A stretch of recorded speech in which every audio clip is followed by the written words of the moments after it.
Bonjour à tous, je suis très heureux de vous retrouver pour ce nouveau numéro de School TV Le Mag, une demi-heure sur la scolarité de vos enfants. Aujourd'hui, dans Action Éducation, on reste à la casa. C'est parti pour le sommaire, gros plan sur ces femmes et ces hommes qui ont décidé d'être profs pour leurs propres enfants. Vous êtes de plus en plus nombreux à opter pour l'école à la maison. Pour quelles raisons? Mathilde Wessels vous dit tout dans sa loupe. Ce sera dans un instant. L'école en famille, ça a forcément des avantages, quelques inconvénients aussi. Quel rythme scolaire? Quid de la socialisation avec d'autres enfants? Peut-on parler de mode de vie à part? Le débat à suivre avec nos invités. Enfin, quelle continuité sur le plan pédagogique? Comment l'éducation nationale contrôle ses apprentissages? Des contrôles amenés à être renforcés. Est-ce une bonne chose, oui ou non? On en parle avec Marie Cao. Bonjour Marie, merci beaucoup d'avoir accepté notre invitation. Plus connue sur le, bien sûr, on vous connaît sur le nom de Little Bunbao, maman qui fait l'instruction à la maison. Et on connaît, vous avez déjà reçu notamment, bien sûr, pour le langage des signes. On est également en Skype avec Anne-Laure Schneider. Bonjour. Vous êtes formatrice Montessori, bonjour, à la maison, et fondatrice du blog Les Montessori 7. C'est quoi ce blog? Et je crois qu'il y a même un podcast. Tout à fait. J'y parle de la pédagogie Montessori, de l'approche Montessori à la maison, de discipline positive, de parentalité, de tout ce qui a un peu trait à l'éducation et à la parentalité en général. Plein de bonnes choses. Et on va l'aborder dans un instant, juste après la loupe, avec Mathilde. Salut Mathilde. Salut. Pour commencer, expliquez-nous en quoi consiste l'instruction dans la famille et ce qui est prévu par le ministère de l'Éducation nationale. Effectivement, première chose tout de même à rappeler avant de commencer, l'instruction est obligatoire pour les enfants à partir de 3 ans et ce jusqu'à l'âge de 16 ans en France. Voilà, cette instruction est normalement donnée dans un établissement scolaire, mais l'enfant peut aussi, sous condition, recevoir cette instruction dans la famille, mais là, ce n'est pas la fête à la maison, Patrice, vous imaginez. Les parents doivent demander une autorisation au DAZEN, c'est les directeurs académiques des services de l'éducation nationale, pour que l'enfant soit instruit dans la famille. Et évidemment, les motifs sont limités. Et il faut donner justement quel motif pour obtenir cette autorisation de faire cours à la maison? Alors, l'état de santé de votre enfant, dont le handicap, compte si votre enfant pratique une ou plusieurs activités sportives ou artistiques de façon intensive, si la famille est itinérante ou s'il y a un éloignement géographique comme un tour du monde en famille, par exemple, s'il existe une situation propre à l'enfant obligeant le projet éducatif ou si l'intégrité physique ou morale de l'enfant est menacée, et si c'est le cas, des pièces spécifiques sont à fournir. L'éducation nationale contrôle tout ça? Évidemment, le directeur académique vérifie que l'enfant reçoit bien une instruction et qu'il acquiert surtout des connaissances. Il s'assure également de la progression de l'enfant. L'objectif est que l'enfant, à l'âge de 16 ans, puisse maîtriser l'ensemble des exigences du socle commun. Le contrôle a lieu au moins une fois par an. L'inspecteur peut être assisté par une psychologue scolaire. Et le contrôle se déroule comment? Alors, l'inspecteur contrôle les connaissances et les compétences acquises par l'enfant lors d'un entretien déjà avec les parents. Ils doivent préciser la démarche ainsi que les méthodes pédagogiques qui sont mises en œuvre. Ensuite, l'enfant fait des exercices à l'écrit ou à l'oral adaptés à son âge et à son état de santé. Cela permet à l'inspecteur de déterminer si ses connaissances et ses compétences sont suffisantes, en particulier à la fin de l'année, évidemment. Faire école à la maison, c'est devenu plus compliqué en 2022? Oui, depuis septembre 2022, effectivement, la loi séparatisme, avec son article rendant l'école à la maison sous régime d'autorisation, est entrée en vigueur. Donc oui, faire l'école à la maison est encore possible, mais sous régime d'autorisation. C'est-à-dire que pour faire l'école à la maison, il fallait demander l'autorisation entre le 1er mars et le 31 mai dernier. L'expression orale.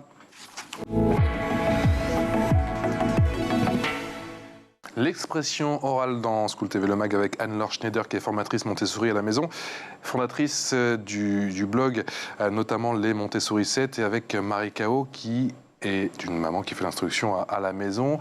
Faire l'instruction Marie à la maison, c'était une évidence pour vous, pourquoi?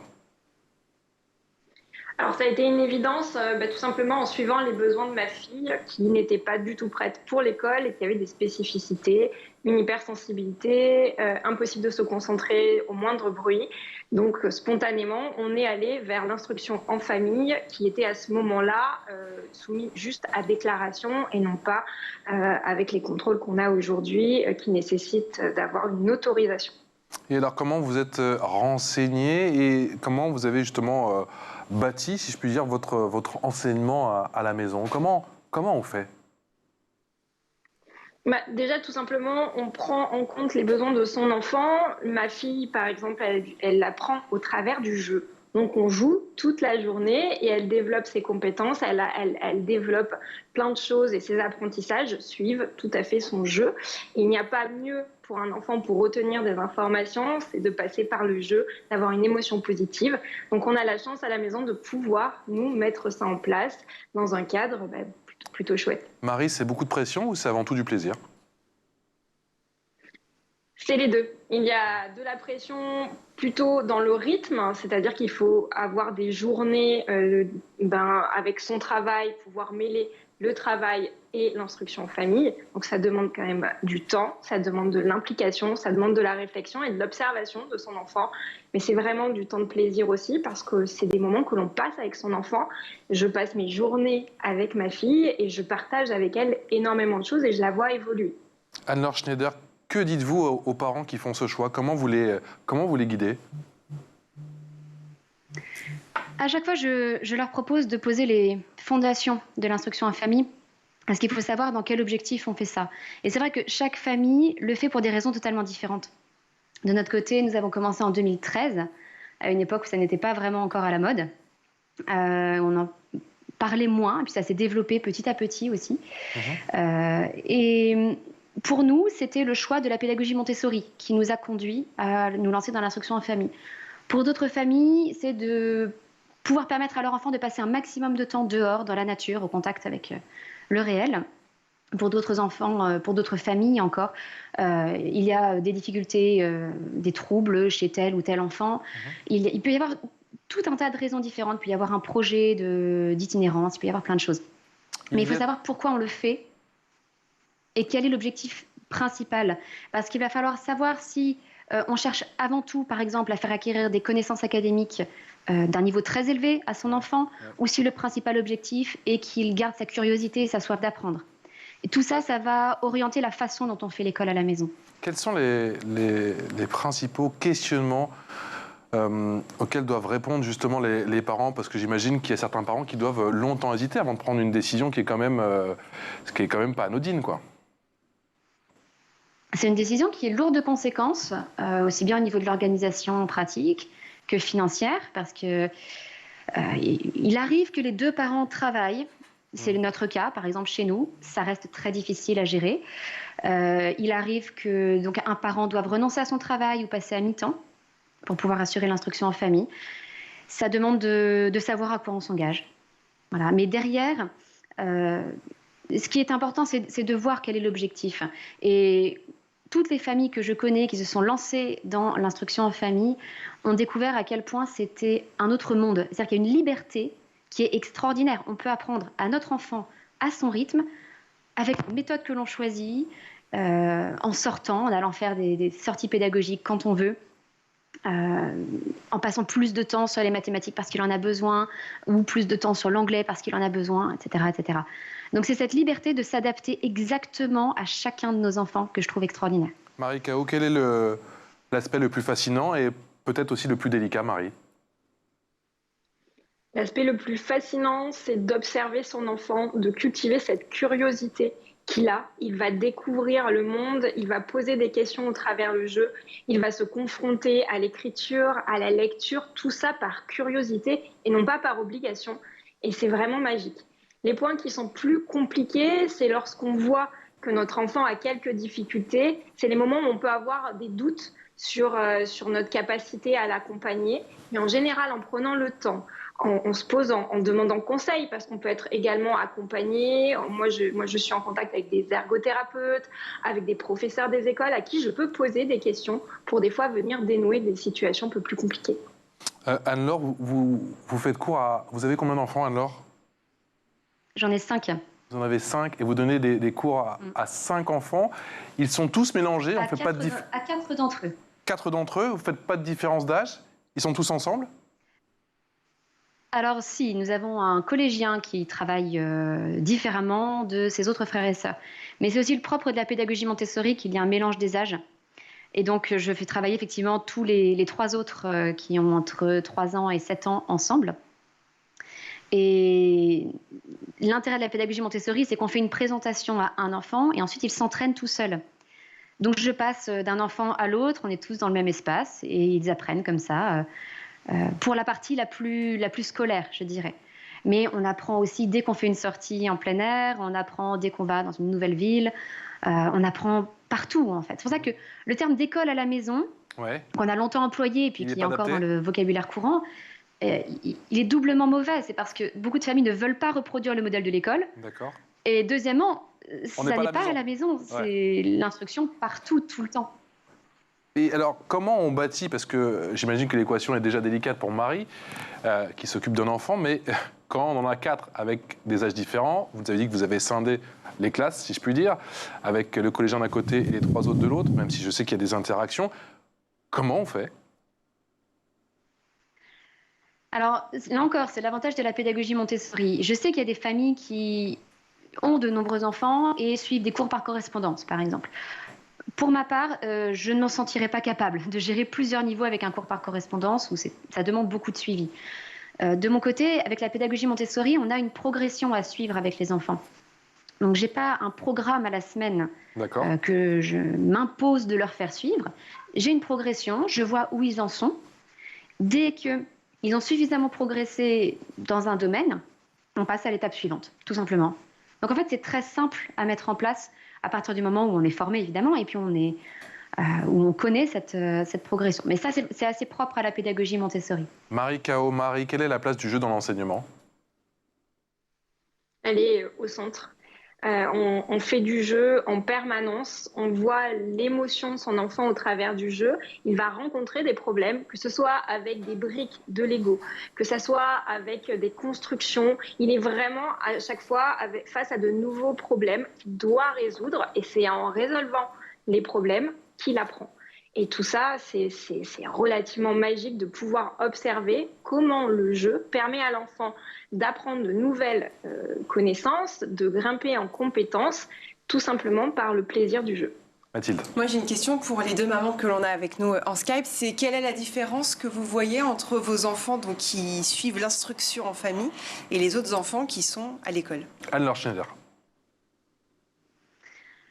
Juste, pardon, pour revenir sur ce que disait Maria Montessori disait que le jeu est le travail de l'enfant. Et je trouve que ça résume tout.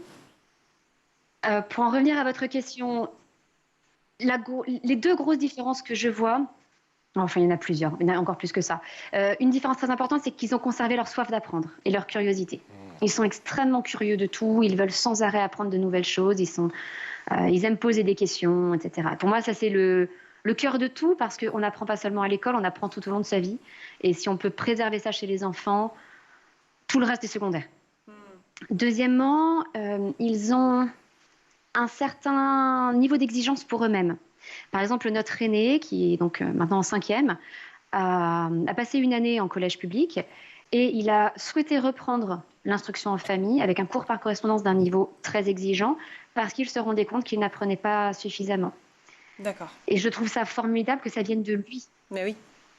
Et une autre différence fondamentale à mes yeux, c'est qu'on leur apprend l'autonomie, l'indépendance et à penser par eux-mêmes. On leur apprend à réfléchir, à raisonner et pas simplement à apprendre par cœur et régurgiter. Alors je ne vais pas caricaturer l'école. Je vais faire l'avocate du diable. Enfin, à l'école aussi, on apprend à raisonner, à réfléchir. Enfin, je veux dire, c'est aussi le but de l'école. C'est pas uniquement apprendre par cœur. C'est le but de l'école. C'est pour ça que je dis que je ne veux pas caricaturer l'école. Oui, c'est l'un des buts affichés par l'école. Dans la pratique, il faut l'avouer, les résultats ne sont pas forcément là. Et oui, parce qu'effectivement, malheureusement, déjà, il y a déjà plus de monde là. Effectivement, c'est du sur-mesure avec une attention toute particulière, effectivement, que vous soyez 1 ou 4. Marie, votre réponse à la question effectivement de Mathilde. Eh ben, moi, ce que j'observe, c'est cette liberté chez l'enfant. J'ai une petite fille qui est très libre et qui se sent autant à l'aise avec les enfants de son âge que les plus grands, parce qu'elle apprend avec d'autres enfants avec elle, notamment dans les sorties, dans tout ce qu'on va faire, mais également avec les plus grands. Quand elle me demande comment on fait un pain, eh ben, rendez-vous chez le boulanger et on va apprendre avec celui dont c'est le métier. Et donc, elle est à l'aise avec toutes sortes de personnes. Elle est d'une liberté totale. Et comme on l'a dit tout à l'heure, cette autonomie, qui est relativement magique. C'est des enfants très autonomes, qui savent tout mettre en place. Ils savent jouer seuls, ils savent apprendre seuls, ils savent se questionner. Et c'est relativement... Enfin, moi, j'ai travaillé pour l'éducation nationale, dans l'éducation nationale en accompagnant des enfants sourds au collège et au lycée. Et c'est vrai que j'ai pu remarquer quand même ces différences avec les enfants qui sont scolarisés, mais qui peuvent l'avoir également dans le scolaire également. Anne-Laure, il y a Marie qui vient nous parler de faire le pain, justement, de la boulangerie. Quand on fait des cours en famille, Anne-Laure Schneider, est-ce que la séquence cuisine a une importance particulière ou pas du tout? Elle peut, alors chaque famille s'en empare ou pas, mais c'est vrai que c'est très riche la partie cuisine parce qu'on peut y travailler énormément de choses. Avec les plus jeunes, on va travailler toute la motricité. Bah, le pain, c'est formidable parce qu'on va le pétrir. Donc pour préparer les mains au travail d'écriture et de graphisme, c'est un formidable exercice. On fait beaucoup de maths quand on cuisine. On s'arrange pour devoir multiplier les quantités d'une recette par 2, par 3 pour voir ce que ça donne, ou alors couper et diviser les choses en 3 parts, et donc on va les peser, etc. On étudie les mesures, les poids, les volumes, et puis c'est l'occasion de découvrir aussi d'où viennent les choses, le lien avec la nature, les aliments. Comment est-ce qu'on passe de farine, d'eau, de sel à un pain à la fin, comment le levain se fait. Oui, c'est formidable la cuisine, vraiment. C'est formidable la cuisine. C'est pas réducteur, encore une fois, Marie. Hein. Marie Cao, vous aussi, vous cuisinez avec votre fille? Ah oui, on cuisine et effectivement, c'est le moment où on fait des maths. Et au travers de la manipulation, au travers de recettes qu'il faut suivre, on va se questionner, l'enfant se questionne et résout des problèmes et donc progresse en mathématiques, mais tout ça dans une ambiance très familiale, très joviale, où on fait ensemble quelque chose que l'on va manger. C'est quoi le rythme de vos cours, Marie? Est-ce que c'est vous qui vous adaptez justement au bon vouloir, si je puis dire, à l'énergie, à l'envie qu'a votre fille, ou c'est l'inverse? Vous instaurez un certain rythme que votre fille doit respecter? On suit majoritairement son rythme à elle. C'est une enfant très curieuse, donc en général, elle impose d'elle-même des moments où on va devoir apprendre plein de nouvelles choses. On suit son rythme déjà parce qu'il n'y a pas de réveil le matin. Nous n'avons pas de réveil à la maison le matin. Elle se réveille et elle commence à travailler, à apprendre au travers du jeu quand elle a eu son quota de sommeil. Et donc vraiment, c'est vraiment son rythme à elle que l'on suit. Anne-Laure, comment s'organisent les cours chez vous? Est-ce que les cours, Anne-Laure, qui demandent plus d'énergie sur le plan intellectuel, c'est forcément le matin? Je ne sais pas, maths, français par exemple, pour ne choisir que? Alors notre organisation est un peu différente, là encore, d'un emploi du temps scolaire, parce qu'on n'a pas 1 heure de maths puis 1 heure de français. En fait, si j'ai un enfant qui est intéressé par ce qu'il est en train de faire en maths et qui veut y passer 3 heures, il va y passer 3 heures. Et ça permet de ne pas stopper la concentration de l'enfant. On se plaint d'avoir des enfants qui n'arrivent pas à être attentifs, à se concentrer pendant de longues périodes. Mais dès qu'ils arrivent à le faire, on les interrompt. On leur fait une leçon de 20 minutes et c'est fini, on passe à autre chose. Alors chez nous, la partie plus scolaire n'a lieu que le matin. Alors, je fonctionne différemment, mais simplement parce que je trouve que c'est plus facile lorsqu'on a des routines. Donc chez nous, tous les matins, normalement de 9 h à midi. Ça va varier suivant les moments, mais en grosso modo, 3 heures tous les matins, on passe du temps dans notre espace de travail Montessori. Et l'après-midi, pas pour le collégien continue à travailler l'après-midi, mais je considère que jusqu'au CM2, ça suffit largement de travailler le matin de façon plus académique. Et l'après-midi va être consacré au temps passé dans la nature, à des sorties pédagogiques, à des activités extrascolaires, toutes sortes de choses. Respecter le socle commun de l'éducation nationale, est-ce que parfois c'est un casse-tête ou pas? Non, honnêtement, généralement, c'est plutôt facile. Encore une fois, parce qu'on a le temps quand on est en individuel. Quand on a une classe entière à gérer, les profs le reconnaissent tous eux-mêmes. Hein, je travaille avec beaucoup d'enseignants.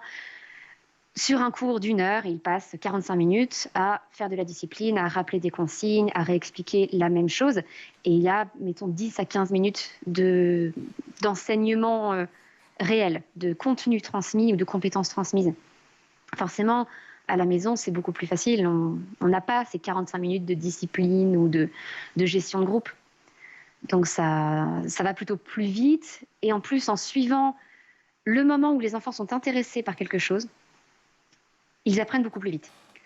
Donc généralement, on arrive assez facilement, je trouve, à couvrir tous les attendus du socle. Alors, je ne vais pas poser la question du coup à Anne-Laure, parce que pour le coup, vous êtes 4, enfin 5 si je vous compte bien évidemment, mais cette question pour Marie, on dit souvent qu'entre 3 et 6, il faut que l'enfant se socialise. Est-ce que votre fille, du coup, est dans les conditions optimales pour se socialiser? On est pas mal en socialisation, vu qu'elle fait du poney avec tout un groupe d'amis. Elle fait du judo, elle fait de la danse, elle fait du théâtre.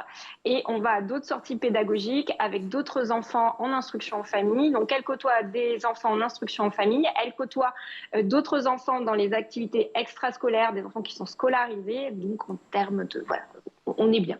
On est bien. Vous me dites la même chose, Anne-Laure, justement, comment les enfants font pour gagner en assurance. Alors pour vous, c'est encore peut-être plus simple parce que pour le coup, ils ne sont jamais seuls. Alors, oui et non, le fait d'être avec une fratrie nombreuse, c'est une chose, mais c'est pas la même chose que de faire connaissance avec d'autres personnes et d'interagir avec d'autres personnes.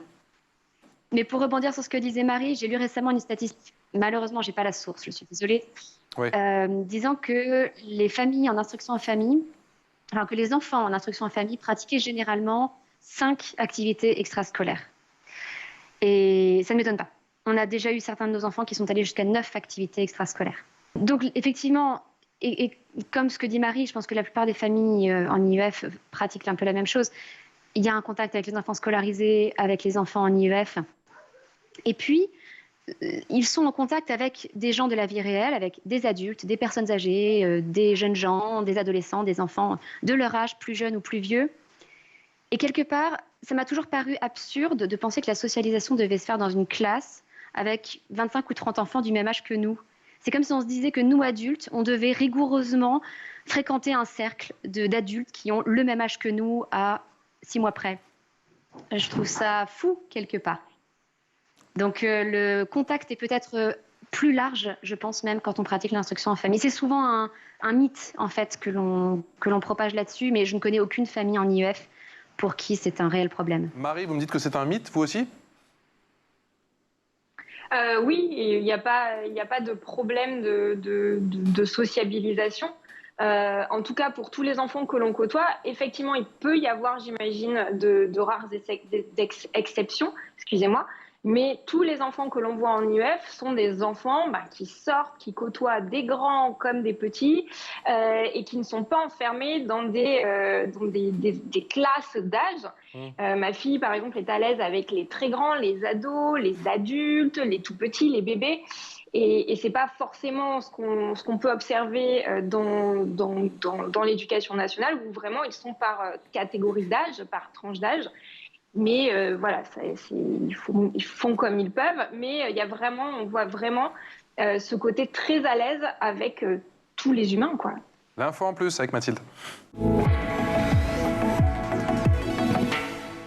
Mathilde, pour cette info en plus, vous nous parlez d'une décision de justice qui donne raison à 8 familles qui se voyaient refuser l'instruction en famille par l'Académie de Rennes. Oui, en octobre dernier, il y a quelques semaines, le tribunal administratif de Rennes a donné raison donc à ces familles bretonnes qui souhaitaient faire l'instruction en famille. Depuis la loi séparatisme, c'est plus compliqué, je le disais tout à l'heure, de faire l'école à la maison. Et pour ces familles, il y a de vraies disparités entre les académies, car beaucoup n'obtiennent pas justement cette fameuse autorisation.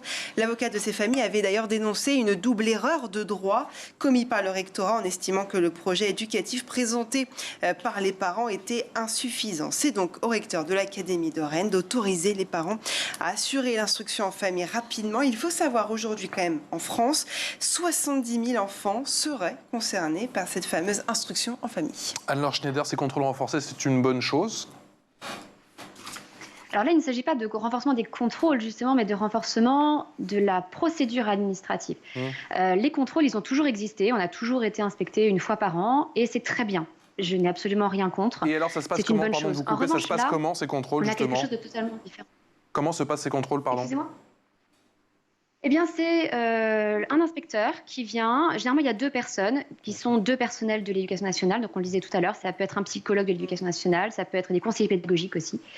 Et malheureusement, il y a souvent des disparités entre ce qui est prévu par la loi et la façon dont ça se passe. Mais même quand tout se passe suivant la loi, une chose qui est quand même problématique avec ces contrôles, c'est que, comme on le disait tout à l'heure, ce qui est contrôlé, ce sont les connaissances de l'enfant. Un enseignant, dans l'éducation nationale, il a une obligation de moyens. Un inspecteur vient l'inspecter, il assiste à un cours, et si le cours est donné de façon satisfaisante, si le contenu de ce qui est dans les cahiers est satisfaisant, le professeur est bien noté. Si une famille qui pratique l'instruction en famille est inspectée, à ce moment-là, ce sont les enfants qui sont testés avec des exercices, des contrôles, et c'est le niveau de l'enfant qui est évalué. Et si le niveau de l'enfant n'est pas satisfaisant, peu importe que les moyens aient été mis en place, que le mode d'enseignement ait été approprié, peu importe, on va imposer une rescolarisation immédiate à l'enfant. Marie Cao, vous me dites qu'il y a un 2 poids 2 mesures pour l'instruction en famille. Il y a 2 poids 2 mesures. Obligation de moyens, obligation de résultats chez nous.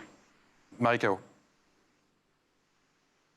Donc, il y a besoin de résultats. Effectivement, chez les enfants qui sont en instruction en famille, c'est les enfants qui vont être questionnés, évalués, et le parent également évalué quelle pédagogie il utilise, les outils qu'il va utiliser. On est même inspecté à la maison. La mairie a un devoir de venir inspecter à la maison et de venir voir la situation d'apprentissage de l'enfant, comment ça se passe à la maison quand l'enfant apprend, et regarder également au niveau de la vie de famille, sociale, etc., si les conditions sont bien pour l'enfant.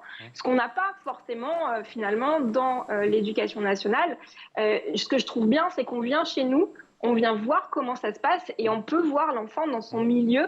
Et c'est ce qui est intéressant. C'est comme ça qu'on va aussi détecter des choses qui ne vont pas, des enfants en détresse, des enfants... il y a une possibilité quand même d'aller plus loin, je trouve, chez nos enfants qui sont contrôlés. Marie Cao, est-ce que cette expérience vous a changé? Oui, clairement.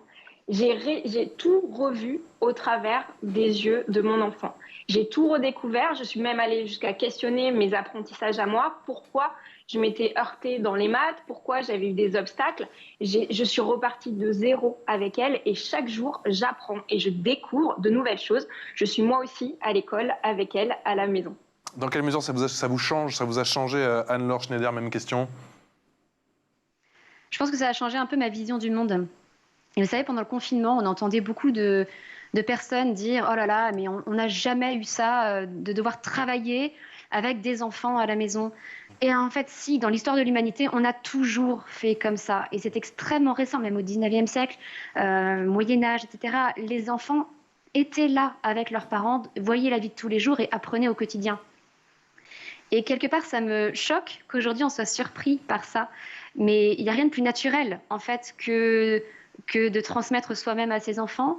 Et ça, effectivement, ça donne un autre regard sur le monde en se disant, mais oui, je peux travailler chez moi avec mes enfants aussi, et ils peuvent apprendre de mon travail, etc., etc.